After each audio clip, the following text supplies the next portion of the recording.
وکاس میرا بہت اچھا دوست تھا۔ میں اس کی شادی میں کسی مجبوری کی وجہ سے شرکت نہیں کر سکا تھا، اس لیے وہ مجھ سے سخت ناراض تھا۔ میں نے اس کی ناراضگی کو دور کرنے کے لیے اس کے ساتھ ایک ڈنر کا انتظام کیا تھا، جس میں نے اسے اس کی وائف کے ساتھ ہی انوائٹ کیا تھا۔ میں ابھی غیر شادی شدہ تھا کیونکہ مجھے اپنی پڑھائی پر فوکس کرنا تھا۔ وکاس نے کم عمری میں ہی گھر والوں کے دباؤ میں آ کر اپنی ہی کزن سے شادی کر لی تھی، جبکہ وکاس کی پڑھائی بھی ابھی تک پوری نہیں ہوئی تھی۔ وکاس کی بیوی اس سے 2 سال چھوٹی تھی۔ وہ دکھنے میں بہت ہی خوبصورت نظر آتی تھی۔ اس کا گول چہرہ اور اس پر بڑی بڑی آنکھیں تھیں، گالوں میں ڈمپل پڑتے اور ہونٹ تو کسی گلاب کی پنکھڑی کی مانند ہر وقت تازہ اور گلابی رہتے تھے۔ میں نے یہ دعوت باہر ہی رکھی تھی۔ جب وکاس اپنی بیوی کے ساتھ وہاں پر آیا تو اس کی بیوی نے کالے رنگ کا لباس زیبتن کیا ہوا تھا۔ میں تو اسے دیکھتے ہی ایک دم سے خاموش ہی کھڑا ہو گیا۔ وہ بلا کی خوبصورت ایک قاتل حسینہ لگ رہی تھی۔ جب میں نے اسے یوں کھلکھلاتی اور مسکراتے دیکھا تو میری آنکھیں جیسے حیرت سے پھیل گئی تھی۔ کس قدر وہ خوبصورت تھی۔ وکاس کی تو جیسے لاٹری لگ گئی تھی۔ تبھی وہ دونوں میرے قریب آئے۔ میں وکاس سے گلے ملا، مگر میری نظریں مسلسل اس کی بیوی کا طواف کر رہی تھی۔ پھر ہم تینوں نے بیٹھ کر کھانا کھایا، بلکہ میں نے تو صرف بیٹھ کر وکاس کی بیوی کا نظارہ کیا۔ وہ کس قدر تنگ لباس میں ملبوس تھی اور کتنی خوبصورت نظر آ رہی تھی۔ میں جیسے ہی اس کی بیوی کو گھور رہا تھا، میں دیکھ رہا تھا کہ وکاس کو یہ بات ہرگز پسند نہیں آ رہی۔ وہ بار بار میری نظروں کا جائزہ لے رہا تھا اور اپنی بیوی کے لباس کو دیکھ رہا تھا۔ پھر کھانا کھا کر فارغ ہوئے تو میں نے ان دونوں کو گھر ڈراپ کیا۔ وکاس کی اپنی گاڑی نہیں تھی، جبکہ میں ایک اچھے خاصے کھاتے پیتے گھرانے سے تعلق رکھتا تھا اور اپنے ماں باپ کا اکلوتا بیٹا تھا۔ وکاس کی بیوی میرا تعارف سن کر مجھے ٹکٹکی باندھے دیکھ رہی تھی، جیسے اس کی کوئی ادھوری حسرت رہ گئی تھی جسے وہ پورا کرنا چاہتی تھی۔ مجھے اس کی آنکھوں میں دولت کی چمک صاف دکھائی دے رہی تھی۔ تبھی میں نے یہ فیصلہ کر لیا تھا کہ اپنی دولت کو وکاس کی بیوی پر ہی لوٹاؤں گا اور اس سے خوب فائدہ حاصل کروں گا۔ وکاس کے گھر میں چند لوگ تھے۔ ایک اس کی باجی تھی جو شادی کر کے رخصت ہو گئی تھی۔ امی ابو اس کے اکثر بیمار رہا کرتی تھی۔ اسی وجہ سے وکاس کی امی نے یہ فیصلہ کیا تھا کہ جلد از جلد وکاس کی شادی کر دی جائے تاکہ ان کے گھر میں کوئی ہاتھ بٹانے والا آ جائے۔ ویسے تو وکاس کی باجی بھی کم خوبصورت نہ تھی، مگر جو حسن اس کی بیوی نے پایا تھا وہ کسی کے پاس بھی نہ تھا۔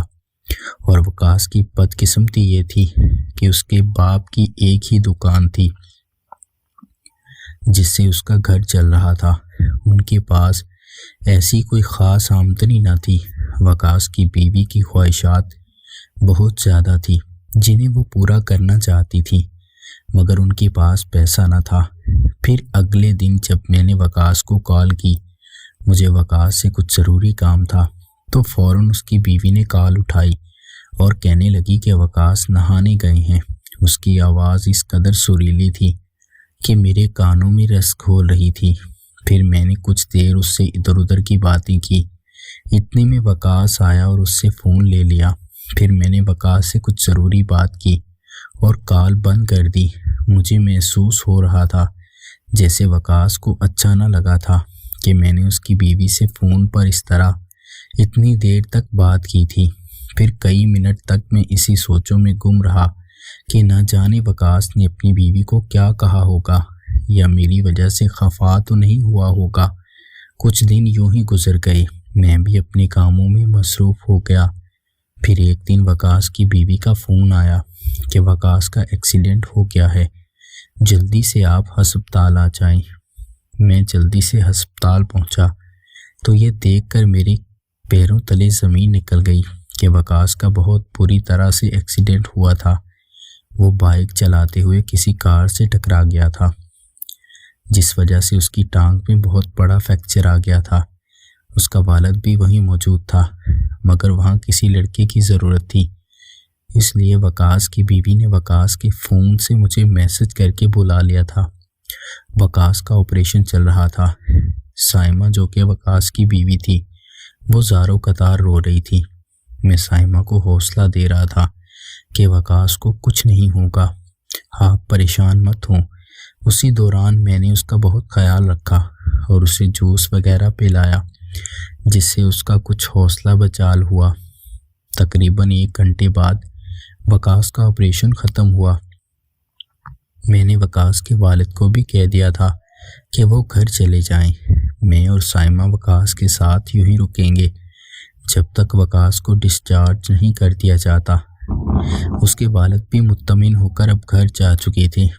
میں اور سائمہ اب ہسپتال کے بینچ پر بیٹھے تھے۔ وکاس ابھی نشے کی حالت میں تھا، جو نشہ اسے آپریشن کے وقت چڑھایا گیا تھا۔ اسے ختم ہونے میں ابھی وقت لگنا تھا۔ میں نے سائمہ سے کچھ کھانے کا پوچھا تو اس نے بتایا کہ میں نے دن سے کچھ نہیں کھایا تھا۔ پھر میں اسے لے کر ہسپتال کے کنٹین میں چلا آیا۔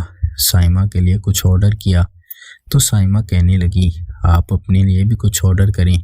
پھر ہم دونوں نے مل کر برگر وغیرہ کھایا۔ مجھے کچھ خاص بھوک محسوس نہیں ہو رہی تھی کیونکہ میں گھر سے کھانا کھا کر آیا تھا۔ سائمہ جب جوس پی رہی تھی تو میں ٹکٹکی باندھے اسے گھور رہا تھا۔ وہ کس قدر پرکشش نظر آ رہی تھی۔ پھر میں نے اس سے کہا کہ آپ نے جو جوس پیا اس میں سے آدھا جوس مجھے دے دیں، تو اس نے بہت بے تکلفی سے وہ جوس میرے آگے سرکا دیا۔ پھر میں اسی جوس سے کچھ سیپ لینے لگا۔ پھر ہم لوگ ہسپتال واپس آ گئے۔ وکاس بھی اب ہوش میں آ چکا تھا۔ سائمہ اس کے سرہانے بیٹھی تھی، جبکہ میں نے سائمہ کو منع کر دیا تھا کہ وکاس کو میرا مت بتانا، میں یوں ہی باہر انتظار کر رہا ہوں، کیونکہ وکاس کا اس دن کا رویہ بھی میں نہ بھولا تھا کہ اس کو کتنا برا لگا تھا جب میں نے اس کی بیوی کے ساتھ فون پر بات کی تھی۔ وکاس کو نیند کے انجیکشن لگے ہوئے تھے کیونکہ اس وقت آرام کی بہت زیادہ ضرورت تھی۔ سائمہ باہر آ گئی۔ میں نے اور سائمہ نے ساری رات بیٹھ کر خوب ساری باتیں کی۔ تبھی سائمہ نے مجھے بتایا کہ وہ وکاس کو بالکل بھی پسند نہیں کرتی، یہ شادی ان کی بہت ہی مجبوری میں ہوئی۔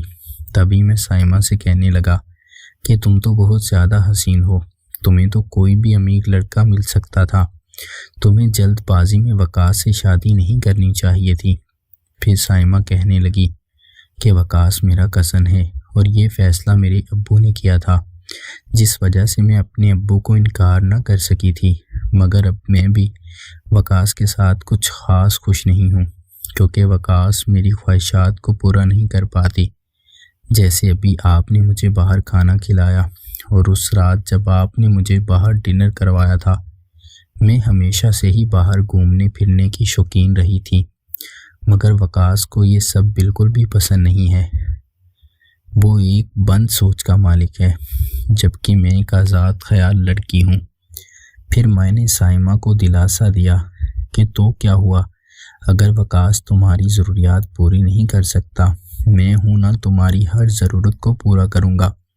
تم بے جھجک ہو کر مجھ سے بات کر لیا کرو اور مجھے اپنی فرمائش بتا دیا کرو۔ تبھی میں نے سائمہ کے ہاتھ پر ہاتھ رکھا۔ اس نے مسکرا کر مجھے دیکھا۔ ہم ساری رات یوں ہی باتیں کرتے رہے، وقت کا پتہ ہی نہ چلا۔ تب سائمہ کی آنکھ لگ گئی اور وہ میرے کاندھے پر سر رکھ کر سو گئی۔ اس کا یہ لمس مجھے بہت سکون دے رہا تھا۔ اس کی گرم سانسیں میں اپنی گردن پر محسوس کر رہا تھا، جو مجھے بہت ہی سکون دے رہی تھی۔ پھر اگلے دن میری آنکھ کھلی تو سائمہ اٹھ کر واش روم جا چکی تھی۔ میں نے سائمہ کو اپنی طرف آتے دیکھا۔ سائمہ بہت خوش نظر آ رہی تھی کیونکہ میں نے گزری رات اس سے بہت سارے وعدے کیے تھے کہ میں اس کی ہر خواہش کو پورا کروں گا۔ پھر میں بھی سائمہ کو ناشتہ کروا کے گھر فریش ہونے کے لیے چلا گیا اور سائمہ وکاس کے پاس چلی گئی۔ کچھ ہی دیر بعد جب میں فریش ہو کر واپس ہسپتال آیا تو وکاس کے گھر والے بھی ناشتہ لے کر پہنچ چکے تھے۔ میں نے بھی وکاس سے سلام دعا کی۔ اس نے بھی بس سر ہلا کر میری بات کا جواب دیا، جس سے صاف ظاہر ہو رہا تھا کہ وقاص کو میری یہاں موجودگی اچھی نہیں لگ رہی، مگر میں نے تو ساری رات بیٹھ کر اس کی بیوی کا خیال رکھا تھا۔ پھر اگلے دن وقاص کو ڈسچارج کر کے گھر بھیج دیا گیا۔ 2 دن بعد جب پھر سے میں وقاص کی طبیعت دیکھنے گیا تو وقاص سو چکا تھا، مگر سائمہ صحن میں ٹہل رہی تھی۔ مجھے دیکھ کر سائمہ بہت زیادہ خوش ہوئی اور بے ساختہ ہو کر میرے ہاتھوں میں اپنے ہاتھ تھام لیے اور کہنے لگی کہ میں کب سے تمہارا ویٹ کر رہی تھی دانیال، تم آئے کیوں نہیں؟ سائمہ کا اس طرح سے میرے ساتھ بے تکلف ہونا دیکھ کر میرے دل میں ایک عجیب سی خوشی کی لہر دوڑی تھی۔ سائمہ مجھے ایک الگ کمرے میں لے گئی اور مجھے بیٹھنے کا کہہ کر خود چائے لینے چلی گئی۔ کچھ ہی دیر بعد سائمہ چائے کے ساتھ کچھ کھانے کے لیے بھی لے آئی۔ ہم دونوں نے مل کر چائے پی۔ جب میں نے اس سے گھر والوں کا پوچھا تو اس نے کہا کہ میرے ساتھ سسر اکثر دوا لے کر سو جاتے ہیں، اب وقاص بھی سو چکا ہے۔ تم سوچ بھی نہیں سکتے کہ میں نے تمہیں کتنا مس کیا ہے۔ وہ میرے بہت قریب آ کر بیٹھ گئی۔ اس کا حسار اب مجھے بہت کچھ سوچنے پر مجبور کر رہا تھا۔ تبھی سائمہ نے برتن اٹھا کر سائڈ پر رکھے اور بیڈ پر میرے پاس آ کر بیٹھ گئی۔ میں نے آہستہ سے اس کے چہرے پر سے بال ہٹائے اور اپنی جیب میں سے ایک لاکٹ نکال کے سائمہ کو پہنا دیا۔ سائمہ یہ دیکھ کر بہت خوش ہو گئی۔ اس نے فوراً اٹھ کر دروازہ بند کر دیا اور پھر میں نے سائمہ کو اس کی مرضی کے مطابق خوش کیا۔ اب روز ہی ایسا ہونے لگا تھا۔ جب سائمہ کے گھر والے سو جاتے اور وقاص بھی دوائی کھا کر سو جاتا تو سائمہ مجھے بلا لیتی اور پھر ہم خوب سارا سکون لیتے تھے۔